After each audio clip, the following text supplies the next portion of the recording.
Bienvenidos a Avecine, el programa realizado por los estudiantes de la Tecnología en Realización Audiovisual de Uniminuto. El día de hoy nos encontramos en A Seis Manos, un espacio dedicado a la cultura. Este se encuentra ubicado en la calle 22, número 860, aquí en el centro de Bogotá. Les recuerdo que este magazine, los realizadores audiovisuales, no están tras la cámara. Mi nombre es Jenny Rodríguez y quédense con Avecine. ¿Y a la gente de cine qué le diría? Dicen que las vacas que más cagan en cine son los americanos, pero ya no, ya hay otros que cagan más arriba. Sí, más bastante. En el capítulo de hoy le daremos el papel principal a Leslie Segura. Ella hace parte del colectivo audiovisual Caja de Espejos. A continuación, veremos el tráiler de Árbol de Vida, un proyecto de este colectivo. Allí cuentan la historia de un árbol que forma parte de esta comunidad de Ciudad Bolívar. Así que, sin más preámbulos, veámoslo. Pues lo estamos llamándolo el árbol de la vida ahorita, porque es que ese árbol tiene que tener vida. Es un árbol muy bonito y a través de él se han creado muchas historias. Nuestra compañía es de muchísimo tiempo atrás. En realidad eso es como un monumento, como una estatua.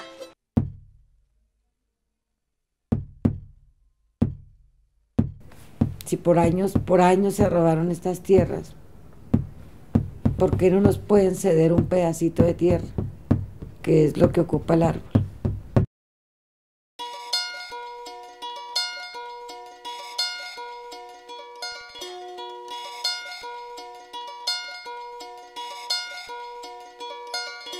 Tenemos que, los culturales, movilizarnos para reclamar lo que nos pertenece como patrimonio.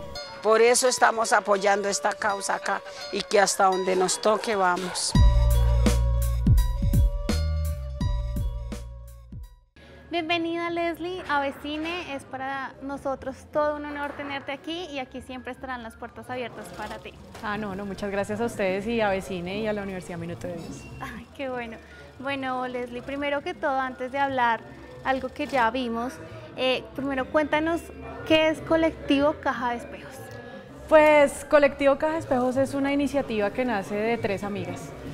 Nosotras nos juntamos por el audiovisual gracias a la materia de Fabio Medellín, en televisión, en la Universidad Minuto de Dios. De ahí hicimos la práctica profesional con él y en la práctica profesional desarrollamos la serie Quiénes Fuimos.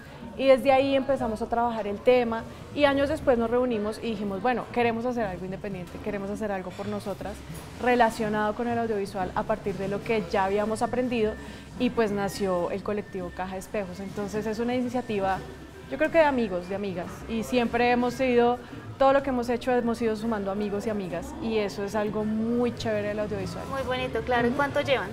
Nosotras cumplimos en septiembre pasado 2 años, este año vamos para 3 años de estar trabajando, pues ha sido un camino duro, ha sido un camino pues con muchos aprendizajes y ahí vamos, es decir, se trata un poco de ir ganando experiencia en la medida que uno hace, en la medida que uno explora los temas y las cosas que uno quiere hacer. Sí, una montaña rusa en todo lado. Bueno, ¿y por qué tiene este nombre, colectivo, o sea, Caja de Espejos? ¿Por qué? Bueno, o sea, la anécdota, vamos a contar la anécdota pues porque claro, vale la pena de pronto. Pero realmente nosotras estábamos buscando un nombre y estábamos buscando y mirábamos, bueno, primero obviamente que no se repitiera, segundo pues que significara algo que nosotras quisiéramos, ¿no? Claro, que fuera algo como muy novedoso, ¿cierto? No, y de lo que hablara, digamos, de lo que somos, ¿no? Sí. Porque de todas maneras siempre es como una carta de presentación el nombre. Y buscamos muchos, hicimos unas listas larguísimas de nombres y un día íbamos caminando por la calle Las Tres, por la Quinta, y hay un lugar donde hacen sellos y avisos, ¿no? Sí. Sobre la Quinta, con 17, con 16. Sí. Y había un aviso que decía Caja de Espejos. Y yo les dije, oye, ¿a ustedes qué les suena Caja de Espejos? Sí, ¿sabes que suena chévere? Suena bonito. Pues pongámoslo. Y quedó así. Exacto, quedó así porque, y de todas maneras después le fuimos encontrando obviamente el sentido, porque una caja de espejos es para nosotras obviamente un referente a la fotografía, claro, a la cámara y también al hecho de la realización como un reflejo del otro. Sí. Y a la realización como un reflejo de uno mismo. Entonces son muchos reflejos dentro del trabajo que se hace, el trabajo audiovisual. Entonces ese era como el sentido que le queríamos dar a Caja de Espejos. y tienen un significado muy bonito y que uno, como digamos al principio espectador, uno caja de espejos, uno de pronto lo relaciona, pero dice, bueno, hay que preguntar por qué se llama esto. Sí, Muy entonces esa era como nuestra intención inicial, hablar, y aparte porque nuestra pregunta inicial del quiénes fuimos termina siendo una cosa de reflejos, una cosa de cómo nos vemos ante los otros, en nosotros, y cómo nos vemos nosotras mismas. Entonces eso fue como tomando forma y así nos quedamos caja de espejos. Muy bonito.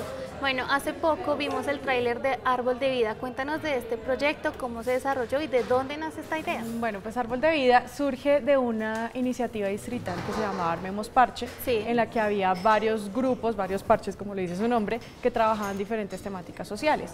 Entonces hay uno que se llama No le saque la piedra a la montaña, que maneja todo el tema ambiental en Ciudad Bolívar. Entonces Edna, que es la realizadora, pues comenzó a trabajar con ellos. Claro. Y digamos que empezamos como entre parches, ¿no? Sí. Como hablar y digamos que ellos querían hacer una denuncia sobre lo que estaba pasando con el palo del ahorcado. Pero decíamos, bueno, eso puede ser una denuncia, pero la denuncia pasa muy rápido, la denuncia se Pasa como acaba. superficial. Exacto, la denuncia es una cosa que sale en el noticiero, un minuto. Sí. Dijimos, no, tiene que haber algo más que pueda recopilar toda esa memoria que hay detrás del palo del ahorcado. Entonces se decidió hacer como una especie de quiénes fuimos, ¿no? Pero hablando quiénes fuimos alrededor del palo del ahorcado, porque es un árbol que tiene muchísimos años, que está ahí antes de muchas personas que llegaron a Ciudad Bolívar después. Claro. Entonces era muy importante resaltar esa historia o esa prehistoria, más allá de lo que estaba pasando en ese momento. Entonces surgió la posibilidad de hacerlo, surgió la posibilidad de hacer la animación para manejar el tema, digamos, del mito que hay alrededor del palo del ahorcado. Sí. Y sobre todo de dar a entender de pronto en espacios donde el palo del ahorcado no es reconocido, Ajá. qué es lo que está sucediendo y por qué es tan importante, porque tal vez que un árbol esté en peligro a muchos no les parecerá tan impactante no les como parece ver importante. que hay un árbol que ha sido histórico en el territorio. Y que tiene su historia y todo como para la comunidad. Exacto, y que la gente tiene recuerdos, que para las personas es como su abuelo. Claro. Es una presencia muy importante, entonces ver, y el tema minero resultó obviamente saliendo, pero nosotros no queríamos Tocar. que fuera como el centro del asunto. Es una coyuntura y es una cosa que afecta toda la memoria que está detrás, pero lo importante es esa memoria y ese sentimiento que hay detrás del palo del ahorcado. Bueno, ahorita estabas hablando de la gente. Quiero preguntarte cómo fue esa relación y la aceptación de la comunidad de Ciudad Bolívar al tocar este tema.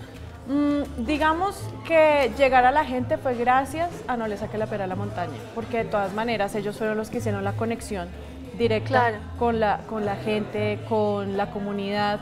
Y la comunidad, una vez estamos en el territorio, es una cosa que se construye, o sea, no es una cosa de llegar de un día para otro con las cámaras. Nosotros hicimos una construcción, fuimos mirando quiénes podían estar, hacer parte de este documental, aparte de eso, de reconocer un poco cuál era ese sentimiento generalizado y partir de la comunidad. Entonces, eso fue un trabajo que se dio, digámoslo, con muchas visitas, con mucha investigación, estando frente a la gente, con la gente, en todo el proceso de defensa del palo. Es que en estos trabajos es importante la confianza, ¿no? Exacto, entonces, y claro, de todas maneras, hay mucha gente a la que las cámaras sí le le da algo de temen. pánico, entonces, para un documentalista lo más importante es tratar de llegar a esa historia, sin que la persona sienta, ¿no? Esa cámara ahí mirándolo. Sí, porque para uno como que a veces como que lo aterra y no deja sacar como esas palabras que uno quiere.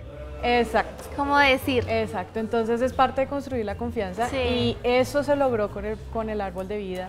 Y creo que nosotros, bueno, logramos una muy buena relación con la comunidad. El preestreno se hizo en el territorio, en Potosí, que es el barrio pues, que ha estado más pendiente del tema del palo.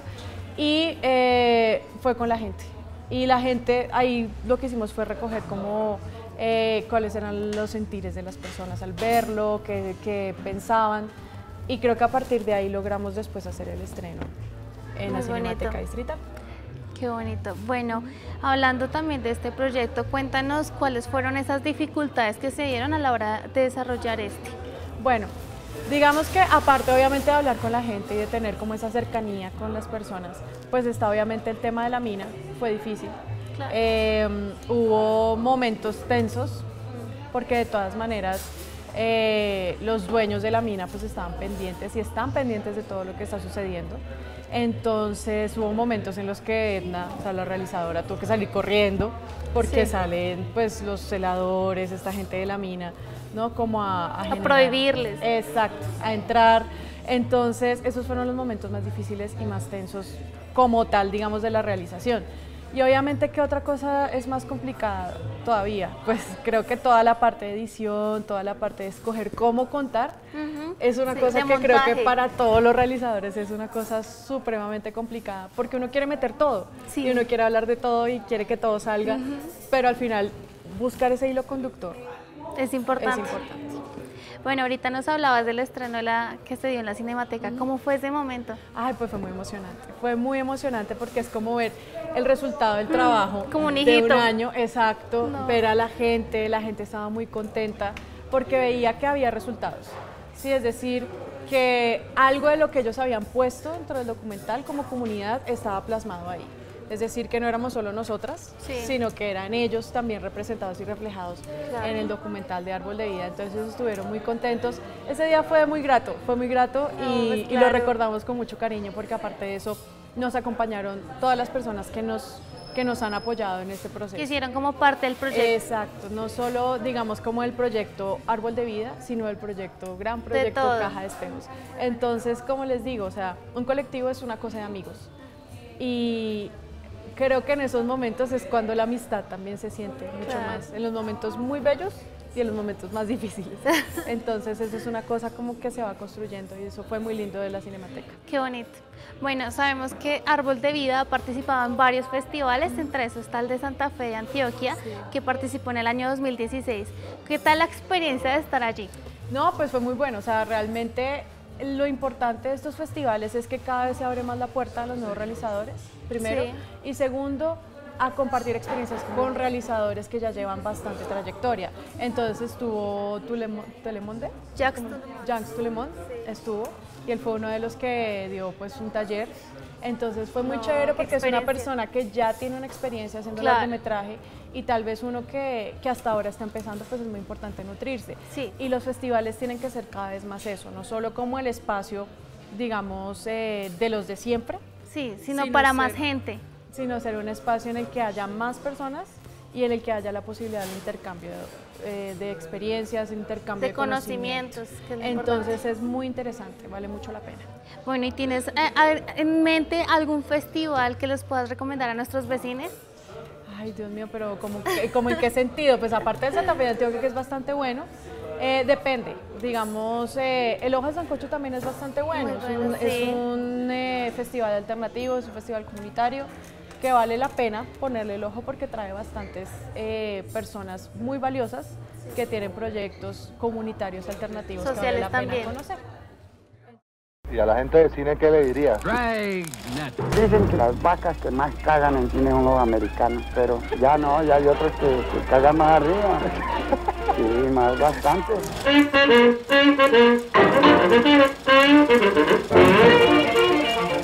Bienvenidos a la sección de recomendados del cuarto capítulo. Estamos en el año Colombia-Francia 2017 y ustedes lo pueden vivir aquí en la Cinemateca Distrital. No olviden visitar www.cinematecadistrital.gov.co. El recomendado que nos trae en esta ocasión a 6 manos es un intercambio cultural que se llama Dame tu lengua. En este lugar pueden venir a hacer una interacción con varias personas y lo mejor de todo, de diferentes culturas. No se lo pueden perder.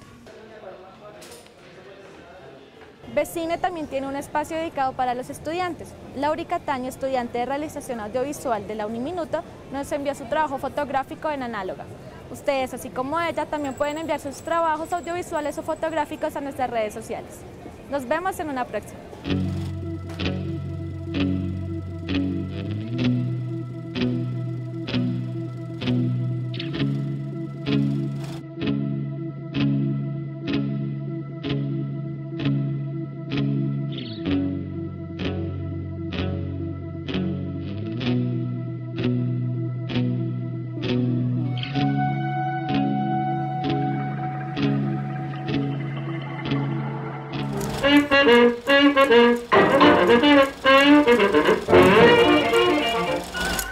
Leslie, continuando con esta segunda parte de la entrevista, recordemos que eres parte del colectivo audiovisual Caja de Espejos. Estábamos hablando de tu proyecto Árbol de Vida, pero sabemos que tienen muchísimos más proyectos, entre los que se encuentra Fontibón, Caminos Olvidados. Cuéntanos acerca de este proyecto y pues mi pregunta es si querían hacer memoria acerca de lo que se estaba perdiendo en este lugar. Sí, pues Fontibón fue parte de esa serie Quienes Fuimos. Yo fui la directora de ese documental. Darlene, que es la otra persona que hace parte de este colectivo, pues hizo Usme, toda la vida al campo. Sí. Y Edna hizo Goza, una familia que goza. Entonces cada una dirigió un documental de esa serie, que pues digamos terminó siendo nuestra escuela. Claro. Para iniciar el trabajo como colectivo independiente. Entonces Fontibón fue el inicio de esta pregunta de quiénes fuimos, fue el inicio como de esta exploración de qué se ganó y qué se perdió con el paso del tiempo, con la llegada, digamos, de la ciudad a los pueblos que estaban cerca. A Bogotá. Exacto, y digamos que es una historia que se repite. Porque ya si vemos Soacha, si vemos Chía, si vemos Mosquera, es una historia que cada vez se va repitiendo en otro nivel, en otro sentido, en la sabana de Bogotá. Entonces, hablar de Fontibón, hablar de Usme, hablar de Bosa, pues que fueron pueblos que en un momento hacían parte, digamos, de la sabana, pero que no eran Bogotá y que ahora son barrios de la ciudad.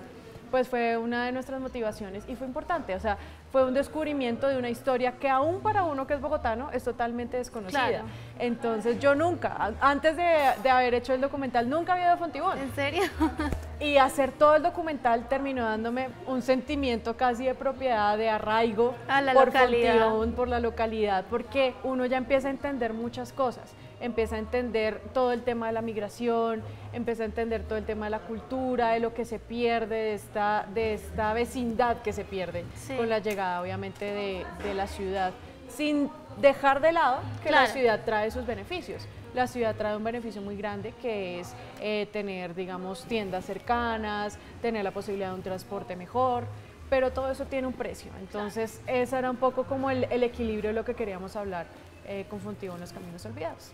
Bueno, ¿y qué anécdota recuerdas y que haya sido significativa para ti al realizar este proyecto? Pues la primera vez que yo fui a Fontibón me perdí. Llegué hasta el paradero del bus. Sí. Y yo no tenía ni idea dónde estaba. Y yo dije, Dios mío, ¿y ahora qué voy a hacer? Dios mío, y yo pensaba, claro, eso es un pueblo, debe haber un parque, porque me han dicho que era un parque central, y el parque central de Fontibón todavía se mantiene. Sí. Pero el bus nunca pasó por ahí. Entonces me pegué una perdida terrible. Ay, no. Y entonces tuve que caminar cuadras, hasta que llegué a las 100 y ahí ya me pude ubicar. Pero fue terrible, fue terrible. No, pues claro. Y pues la otra anécdota obviamente fue encontrar a don José, que es nuestro personaje principal de ese documental, que es un personaje maravilloso. O sea, es una persona que a mí me salvó el documental, porque estaba en un momento en el que yo no encontraba a nadie que me dijera la historia, a nadie que me hablara. Sí. Y él llegó en un momento en el que, mejor dicho, o sea, para mí fue volver a darle vida a ese documental y volver a entender, porque él es una persona que nació en Fontibón. Uy. Y vivió toda su vida en Fontibón y todavía vive en Fontibón. Uy, no. Entonces él vio absolutamente toda la transformación y estuvo dispuesta a contármela. Entonces lo hizo con una lucidez impresionante, con una apertura impresionante. Entonces eso se lo agradezco muchísimo. O sea, son esos personajes, ese tipo de personas que uno encuentra en este oficio del documental que se gana su cariño, claro. Lo sorprenden a uno todo completamente. Entonces, esa es una de mis más grandes anécdotas, creo que con el tema del documental, porque pues fue muy difícil encontrarlo, pero una vez hablé con él, todo empezó a tener sentido. Entonces, es un personaje que yo recuerdo con mucho cariño. Qué bonito. Bueno, sabemos que, pues para mí, colectivo de Caja de Espejos, lo que más me llamó la atención fue su parte social. ¿Tú piensas que uno como realizador audiovisual, lo importante es brindar un mensaje a la comunidad? Es importante trabajar con comunidades. Yo creo que ese es uno de los caminos, digamos, a futuro del audiovisual y el documental, sobre todo. El documental, digamos, que nace con una intención tal vez no tan social en sus inicios, pero creo que cada vez más se va volcando hacia las necesidades de la gente, hacia lo que la gente quiere ver, cómo quiere verse en los documentales. Y creo que el trabajo social o lo que se hace a partir de un documental es una cosa muy valiosa, porque o sea, no es una cosa pretenciosa, ¿no?, de llegar a cambiar lo que está mal. Sí. ¿Sí? Es llegar brindar información. Exacto, y aparte de eso, de compartir con el otro. Y empezar a tener y entender ese respeto mutuo que hay entre realizador y entrevistado, que es una cosa que en el documental a veces la línea es muy delgada, ¿no? Porque de todas maneras uno está trabajando con seres humanos. Sí. Y los seres humanos son de una complejidad muy grande. Entonces, el documental tiene eso. Uno tiene que aprender a trabajar con seres humanos. Y es una cosa de humanismo. O sea, es una cosa que va más allá, digamos, de lo técnico, porque tiene que ver con el sentir directo de la gente. Entonces, eso es importante trabajar no por el hecho como de cambiar el mundo, ¿no?, sino por hacer sentir. Sí, no, exacto. Precisamente por eso y también por esta necesidad cada vez más grande de las comunidades de tener su voz propia. Y creo que llegar allá o poder acercarnos a esa voz propia y a esa voz propia también como realizadores, esa voz propia también como bogotanos, es una cosa que se va construyendo. Entonces, poco a poco. Exacto. Y es un trabajo que se va enriqueciendo, avanzando en la medida que nos conocemos más a nosotros mismos. Y eso se hace a partir del diálogo, se hace a partir del conocernos, del compartir, ¿no? Sí. No del llegar, ¿no?, directamente, sino de comunicar y transmitir tanto el uno como el otro. Exacto, entonces es un camino. Sí. Es un camino de los múltiples caminos que pueden haber para hacer realización, pero el documental tiene que tener cada vez más piel. Y cada vez más voces. Sí. Y creo que hacia allá es donde nos tenemos que... A la gente de cine, ¿qué le dirías? Dicen que las vacas que más cagan en cine son los americanos, pero ya no, ya hay otros que cagan más arriba. Sí, más bastante.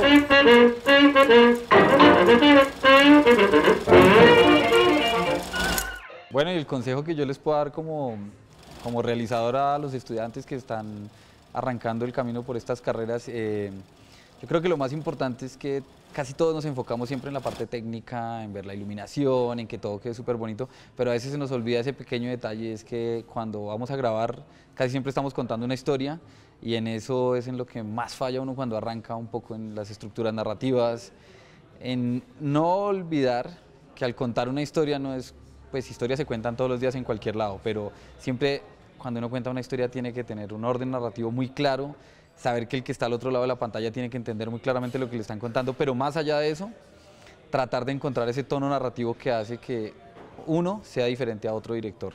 Eso es muy difícil de encontrar, pero cuando uno lo logra, realmente puede considerar que se convirtió en un director de cine, en un realizador, en un director de comerciales, en un documentalista, en lo que quiera que sea. Siempre trabajar todo el tiempo pensando en que si uno le mete corazón a las historias y esas historias tienen que ver algo con uno, tienen que ver necesariamente algo con uno, uno puede llegar a encontrar ese tono y que narrativamente siempre hay un espectador detrás que está viendo esa historia y quiere entenderla y si no la entiende seguro va a apagar el televisor, el celular ahora, se va a salir del cine. Entonces es súper clave nunca olvidarse de la historia más allá de toda la parafernalia técnica que sí es muy importante. Ese es mi consejo más importante.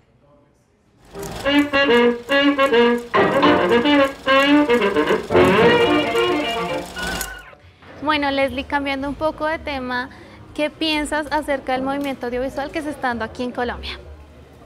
Creo que se están haciendo cosas muy buenas porque nos estamos atreviendo a pisar escenarios que antes pensábamos que era imposible. Un festival de Cannes o una preselección para los Oscar. Son momentos muy importantes porque estamos realmente demostrándonos a nosotros mismos que es posible llegar hasta allá, que no es una cosa como de los europeos, no es una cosa de los argentinos, sino que nosotros también haciendo cosas de calidad y haciendo cosas muy sentidas, muy propias, podemos llegar a esos espacios. Entonces creo que hay una generación que está surgiendo en el mundo audiovisual, que está generando y que está rompiendo esquemas. Y que en ese sentido creo que estamos llegando a otros niveles y vale la pena resaltar todo lo que están haciendo todos los realizadores. Y creo que eso también es resultado de un trabajo también de años anteriores. Años atrás, claro. Es decir, la historia del cine digamos que no se limita a los últimos 5 años, que ha sido cuando la ley de cine ha estado más fuerte, sino que ha sido un trabajo en el que mucha gente se sacrificó, mucha gente hizo un gran trabajo, aunque no tuvo, digamos, el reconocimiento en su momento. Pero creo que hay unos grandes nombres que hacen parte de esa historia lista del cine. Exacto. Entonces, es un orgullo y uno cada vez se siente más motivado a llegar a otros espacios, porque hay un interés y también hay una coyuntura que lo hace uno pensar que es posible llegar allá, que es posible, que sí es posible y que los sueños se pueden cumplir. Exacto, y que aparte de eso y yo creo que con todo este tema de la paz, con todo esto que va a suceder en Colombia, vamos a llegar a un desarrollo del audiovisual muchísimo más grande. Entonces, ¿por qué? Porque va a haber un interés por contarnos y por contar lo que no hemos sido capaces de ver ni de sentir en los últimos 50 años de guerra en Colombia. Entonces, eso va a ser una cosa muy digna de ver y creo que los realizadores tenemos que estar a la altura de esos relatos que se vienen después de que hagamos la paz. Bueno, y para ya terminar, ¿dónde pueden nuestros vecinos encontrarte a ti y al colectivo Caja de Espejos? No, pues nosotros tenemos nuestra página de Facebook, se llama Caja de Espejos Audiovisual.